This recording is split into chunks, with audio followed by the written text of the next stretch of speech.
தேர்தல் ஆணையம் மற்றும் கட்சி தாவல் தடை சட்டம் பார்க்கலாம். பாராளுமன்றம், மாநில சட்டசபைகள், குடியரசுத் தலைவர் மற்றும் துணை குடியரசுத் தலைவரின் பதவிகள் ஆகியவற்றிற்கே உண்டு என்று சரத்து 324 கூறுகிறது. அதாவது பாராளுமன்றம், மாநில சட்டசபைகள், குடியரசுத் தலைவர் மற்றும் துணை குடியரசுத் தலைவரின் பதவிகள் ஆகியவற்றிற்கே உண்டு என்று சரத்து எந்த சரத்து கூறுகிறது அப்படின்னா 324 கூறுகின்றது. அப்புறம் வாக்காளர்களின் தகுதிகள், வாக்காளர் பட்டியல் தயாரித்தல், தொகுதிகளை நிர்ணயித்தல், பாராளுமன்றத்திலும் மாநில சட்டசபையிலும் உள்ள இடங்களை ஒதுக்கீடு செய்தல் போன்றவற்றை மக்கள் பிரதிநிதித்துவ சட்டம் 1951 தான் கையாள்கிறதுன்னு சொல்கிறாங்க. மக்கள் பிரதிநிதித்துவ சட்டம் கொண்டு வரப்பட்ட ஆண்டு 1951.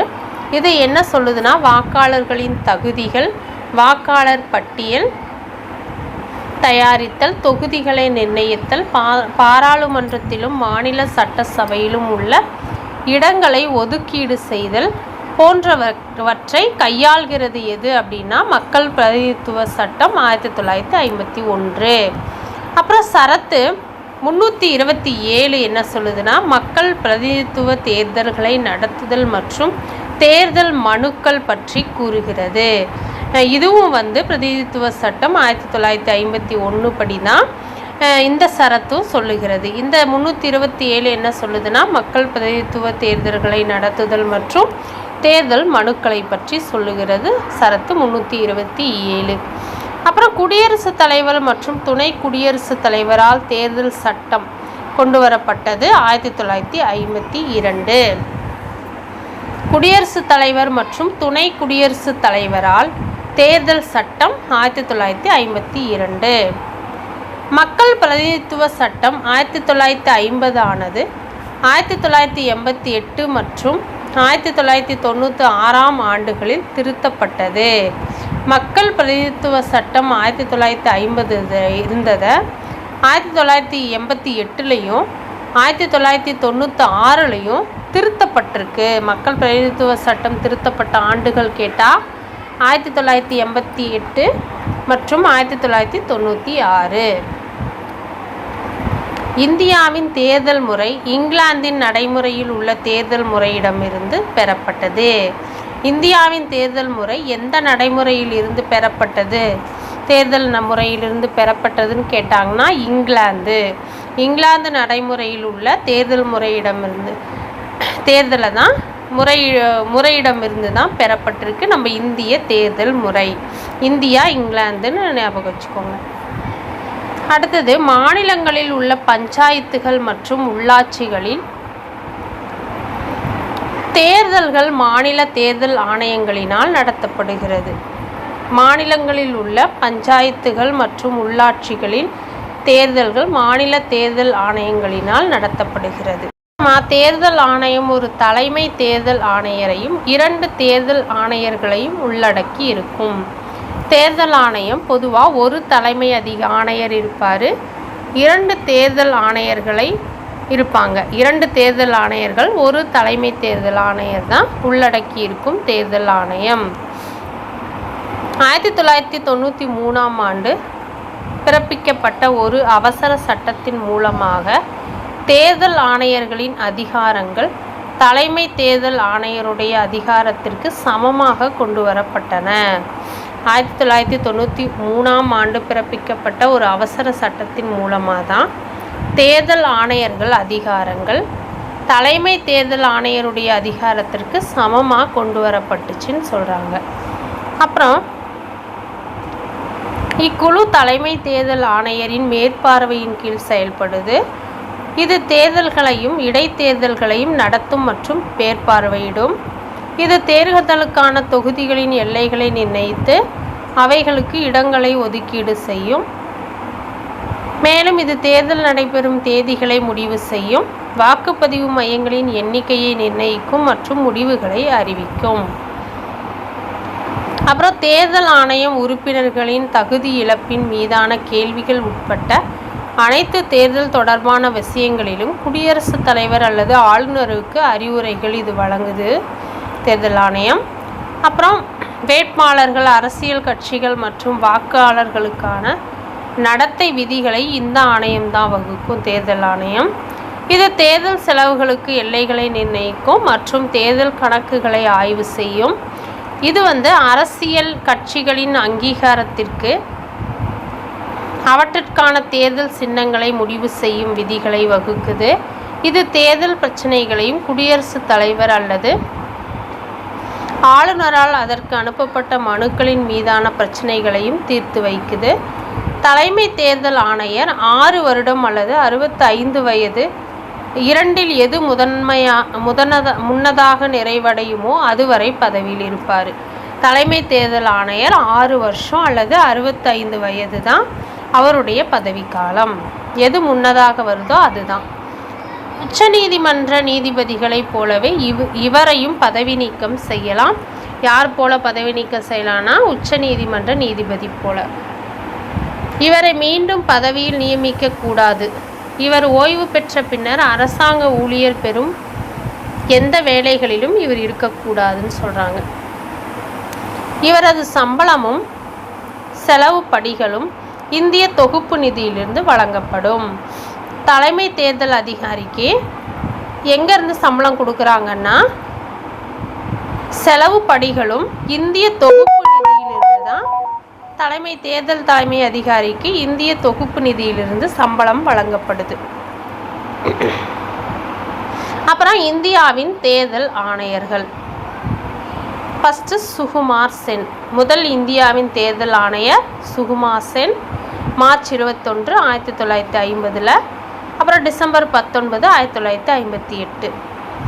அப்புறம் இரண்டாவது KVK சுந்தரம், டிசம்பர் 19, 1958, செப்டம்பர் 30, 1967. அப்புறம் மூன்றாவது SP சென் வர்மா, அவர் செப்டம்பர் 30, 1967, 1972. டாக்டர் நாகேந்திர சிங், அப்புறம் T Swaminathan, February 6, 1973. SL Shakdher, June 18, 1977. RK Trivedi. Years எல்லாம் நீங்கள் வீடியோவை அப்படியே ஸ்கிப் பண்ணிவிட்டு இயர்ஸ் எல்லாம் நோட் பண்ணி வச்சுக்கோங்க. நான் நேம் மட்டும் சொல்கிறேன். RK Trivedi, June 18, 1982. இவங்க எல்லாம் இந்தியாவின் தலைமை தேர்தல் ஆணையர்கள். அவங்கள தான் இப்போ நம்ம வரிசைப்படி பார்த்துட்ருக்கோம். RVS பெரி சாஸ்திரி, ஜனவரி 1, 1986. அப்புறம் 9வது யாருன்னா VS ராமாதேவி செயல், நவம்பர் 15, 1990. 10வது TN Seshan, 11 MS Gill, 12 JM Lyngdoh, 13 TS Krishnamurthy, 14 PP Tandon, 15 Gopalaswami, 16 Naveen Chawla, 2009. 17 YM Qureshi, 2011. VS Sampath, 2013. Till now இப்போயும் இப்போ யாருன்னு கேட்டாங்கன்னா 18வது தலைமை தேர்தல் ஆணையர் தான் இருக்காங்க, VS சம்பத். அடுத்தது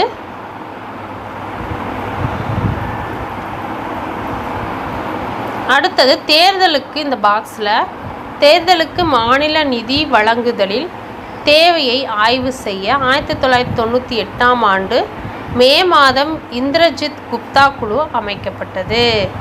தேர்தலுக்கு மாநில நிதி வழங்குதலின் தேவையை ஆய்வு செய்ய எந்த குழு எந்த ஆண்டு அமைக்கப்பட்டது அப்படின்னா இந்திரஜித் குப்தா குழு தான் அமைக்கப்பட்டது. ஆண்டு 1998ஆம் ஆண்டு மே மாதம். இது 8 உறுப்பினர்களை கொண்ட இக்குழு தனது அறிக்கையை எப்போ கொடுத்தாங்கன்னா 1999 ஜனவரியில் அறிவித்தது. இந்த குழுவில், இந்த இந்திரஜித் குப்தா குழுவில் 8 உறுப்பினர்கள் கொண்டு இருந்தாங்க. இந்த குழு அமைக்கப்பட்டது 1998 மே மாதம். தனது அறிக்கையை அவங்க ஜனவரி மாதம் 1999 ஒரு வருஷம் கழித்து அறிவித்தாங்க. அப்புறம் ஒவ்வொரு வருடமும் இந்த வாக்காளர் பட்டியல் அந்த ஆண்டின் ஜனவரி 1ஆம் தேதி 18 வயது நிரம்பியவர்கள் மற்றும் தொகுதிக்குள் குடியேறியவர்களின் பெயர்கள் சேர்ப்பதற்காகவும் இறந்தவர்கள் மற்றும் தொகுதியை விட்டு வெளியில் சென்றவர்களின் பெயர்களை நீக்குவதற்காகவும் திருத்தி அமைக்கப்பட்டது. ஜனவரி 1ஆம் ஆண்டு 18 வயது நிரம்பியிருக்காங்க இல்லையா, அவங்க மற்றும் தொகுதிக்குள் குடியேறியவர்களின் பெயர்களை சேர்ப்பதாகவும் இறந்தவர்கள் மற்றும் தொகுதியை விட்டு வெளியில் சென்றவர்களின் பெயர்களை நீக்குவதற்காகவும் திருத்தி அமைக்கப்படும் சொல்கிறாங்க. ஒவ்வொரு வருடமும் எந்த நாள் திருத்தி அமைக்கப்படும்? ஜனவரி 1ஆம் தேதி. அப்புறம் தேர்தல் நடைபெறும் முறை. ஃபஸ்ட்டு, பாராளுமன்ற மக்களவைக்கு மாநில சட்டசபைக்கும் 5 வருடங்களுக்கு ஒரு முறை தேர்தல் நடைபெறுது. அது நமக்கு தெரியும் இல்லையா. அரசு மக்களவையில் தனது நம்பிக்கை இழந்துவிட்டால் மற்றும் அதற்கு பதிலாக வேறொரு அரசை அமைக்க முடியாவிட்டால் குடியரசுத் தலைவர் மக்களவை கலைத்துவிட்டு பொது தேர்தல் நடத்த சொல்லலாம். 3வது, கலைக்கப்பட்ட மக்களவையின் கட்சி கூட்டத்தொடருக்கும் புதிய அவையின் கூட்டத்தொடருக்கும் இடையில 6 மாத காலத்திற்கு மேல் இடைவெளி இருக்கக்கூடாது என்று அரசியலமைப்பு கூறுகிறது. அடுத்தது, தேர்தல் ஆணையத்தில் பதிவு செய்தல். ஃபஸ்ட்டு, மக்கள் பிரதிநிதித்துவ சட்டம் 1951 படி அரசியல் கட்சிகள் இந்திய தேர்தல் ஆணையத்திடம் பதிவு செய்யப்பட்டிருக்க வேணும். எதப்படினா, மக்கள் பிரதிநிதித்துவ சட்டம் 1951 படி இந்திய தேர்தல் ஆணையத்திடம் பதிவு செய்திருக்கணும். குறிப்பு, தமிழ்நாட்டில் 50க்கும் மேற்பட்ட பதிவு செய்யப்பட்ட கட்சிகள் இருக்காமா. தமிழ்நாட்டில் 50க்கும் மேற்பட்ட பதிவு செய்யப்பட்ட கட்சிகள் இருக்குது. சில எடுத்துக்காட்டுகள்: அனைத்திந்திய ஏழை மக்கள் முன்னேற்ற கழகம், அனைத்திந்திய மக்கள் முன்னேற்ற கழகம், அனைத்திந்திய முஸ்லீம் லீக், ஜனநாயக பார்வர்டு பிளாக், இந்து மக்கள் கட்சி, காமராசர் ஆதித்தனார் கழகம், இந்திய கிறிஸ்துவ முன்னணி, கொங்கு நாடு மக்கள் கட்சி, தமிழ் தேசிய கட்சி, உழவர் உழைப்பாளர் கட்சி. இதெல்லாம் எக்ஸாம்பிளாக கொடுத்துருக்காங்க. ஆனால் ஒரு 50க்கும் மேற்பட்ட கட்சிகள் இருக்குதுன்னு சொல்கிறாங்க. தேர்தல் ஆணையத்திடம் பதிவு செய்யப்பட்ட ஒரு கட்சி தேர்தல்களில் அதன் செயல்பாட்டின் அடிப்படையில் தேசிய கட்சியாகவோ அல்லது மாநில கட்சியாகவோ அங்கீகரிக்கப்பட வேணும். அப்புறம் மற்ற கட்சிகள் பதிவு செய்யப்பட்ட ஆனால் அங்கீகரிக்கப்படாத கட்சிகளாக அறிவிக்கப்படும். மற்ற கட்சிகள் ஒரு கட்சி எவ்வளவு வகைப்படுத்தப்பட்டுள்ளது என்பதை பொறுத்து அக்கட்சிக்கு சில முன்னுரிமைகள் வழங்கப்படுது. வாக்காளர் பட்டியலை தெரிந்து கொள்ளுதல், அகில இந்திய வானொலி மற்றும் தூர்தர்ஷன் போன்ற அரசுக்கு சொந்தமான தொலைக்காட்சிகளிலும் வானொலிகளிலும் அரசியல் நிகழ்ச்சிகளை ஒளிபரப்புதல், தேர்தல் சின்னம் ஒதுக்கீடு செய்தல் போன்றவற்றிற்கு முன்னுரிமை இவங்களுக்கு வழங்கப்படுது. அங்கீகாரம் மற்றும் தேர்தல் சின்னம் ஒதுக்கீடு செய்தல். கட்சிகளின் பெயர் எதா இப்போ பார்த்தோம். கட்சிகளின் பெயர், சுருக்கம், சின்னம், ஆண்டு, தலைவர். அனைத்திந்திய அண்ணா திராவிட முன்னேற்ற கழகம், சின்னம் இரட்டை இலை, ஆண்டு 1972, தலைவர் ஜெயலலிதா. 2வது திராவிட முன்னேற்ற கழகம் டிஎம்கே, உதயசூரியன் சின்னம், ஆண்டு 1949, தலைவர் மு கருணாநிதி. தேசிய முற்போக்கு திராவிட கழகம் டிஎம்டிகே, முரசு சின்னம், 2005, விஜயகாந்த் தான் தலைவர்.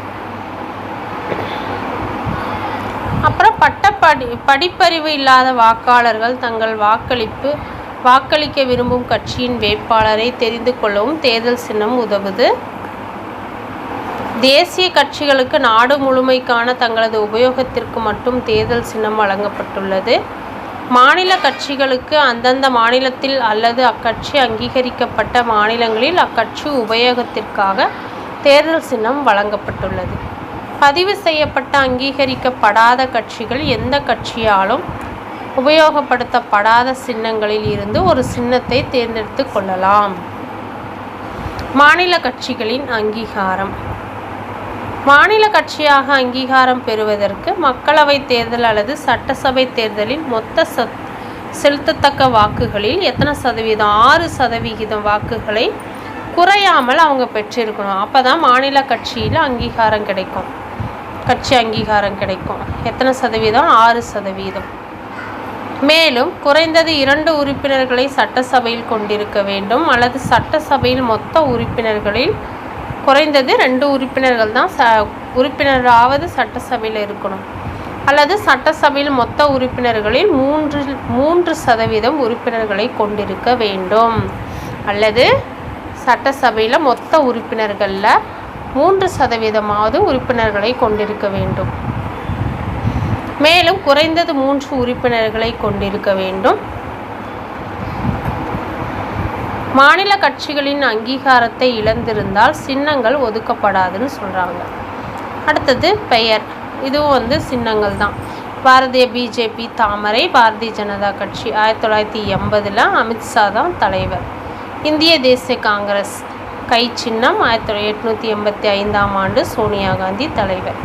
இந்திய கம்யூனிஸ்ட் கட்சி நட்சத்திர சின்னம் 1964 சீதாராம் யெச்சூரி.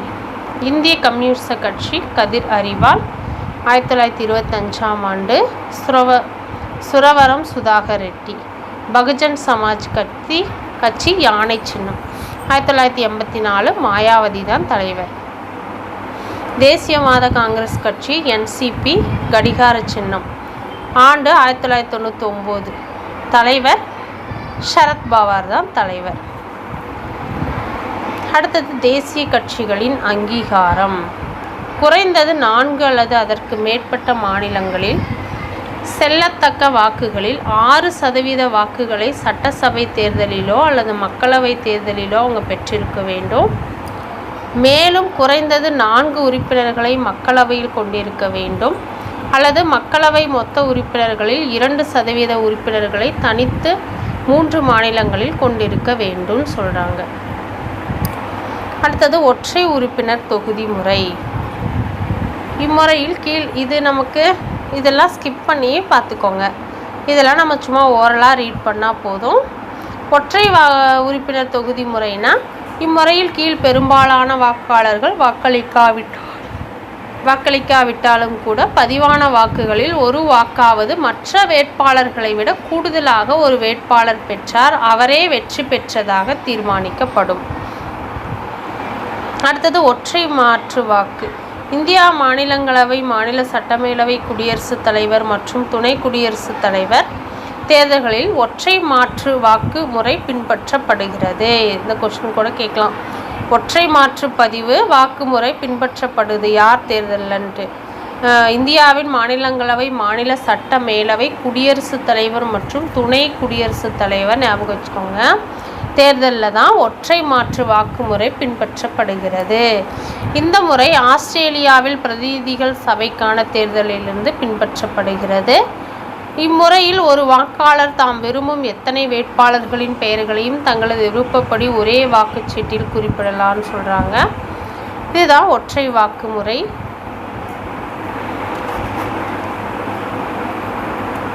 ஒற்றை மாற்று வாக்கு. அப்புறம் விகிதாச்சார பிரதிநிதித்துவ முறை. ஒரு வேட்பாளர் விகிதாச்சார பிரதிநிதித்துவ முறையில் கீழ் தேர்ந்தெடுக்கப்பட வேண்டுமானால் அவர் பதிவான ஓட்டுகளில் 50% மேல் பெறணும். இம்முறையில் கீழ் சட்டசபையில் உள்ள இடங்களில் எண்ணிக்கை இயன்ற அளவு அக்கட்சிக்கு அளிக்கப்படுது. இதெல்லாம் நமக்கு முக்கியமானது மட்டும் பார்த்துக்கலாம். பட்டியல் முறை. பட்டியல் முறை எனப்படும். இம்முறை ஜெர்மனியின் கீழ் சபைக்கான தேர்தலில் பயன்படுத்தப்படும் முறையாகும். ஜெர்மனியிலிருந்து தான் பட்டியல் முறை கொண்டு வரப்பட்டது. இம்முறை 50% இடங்களுக்கு நேரடி தேர்தல்களும் 50% இடங்களுக்கு விகிதாச்சார பிரதிநிதித்துவ முறைப்படி பட்டியல்கள் அடிப்படையை கொண்டும் நடைபெறும் தேர்தல்களும் கலந்த கலவையாகும்னு சொல்கிறாங்க. அப்புறம் இரட்டை வாக்குச்சீட்டு முறை. பிரான்ஸ் மற்றும் ரஷ்யாவின் அதிபர் தேர்தலில் பின்பற்றப்படுது இரட்டை வாக்குச்சீட்டு முறை. இம்முறைப்படி 50% மேல் ஓட்டுக்காக பெறுவதே தேர்ந்தெடுக்கப்படுறாங்க. அப்புறம் மின்னணு வாக்கு இயந்திரம் EVM. மின்னணு வாக்கு இயந்திரம் இந்தியாவின் முதல்ல 1998 கேரளாவின் வடக்கு பரவூர் சட்டசபை இடைத்தேர்தல் தான் பயன்படுத்தப்பட்டுச்சு. அதாவது மின்னணு வாக்கு இயந்திரம் முதல்ல எப்போ பயன்படுத்தப்பட்டுச்சு அப்படின்னா இந்தியாவின் முதல்ல 1998 வருஷம் கேரளாவில் வடக்கு பரவூர் சட்டசபை இடைத்தேர்தலில் தான் பயன்படுத்தப்பட்டுச்சு. 2004 ஆண்டு பாராளுமன்ற பொதுத் தேர்தலில் இந்தியா முழுவதும் முதலில் பயன்படுத்தப்பட்டுச்சு. இந்தியா முழுவதும் எப்போ பயன்படுத்தப்பட்டுச்சுன்னா 2004 ஆண்டு பாராளுமன்ற தேர்தலில் தான். வீவர்ஸ், அடுத்த வீடியோவில் நாம் இந்திய பொதுத் தேர்தலில் இருந்து பார்க்கலாம். நன்றி, வணக்கம்.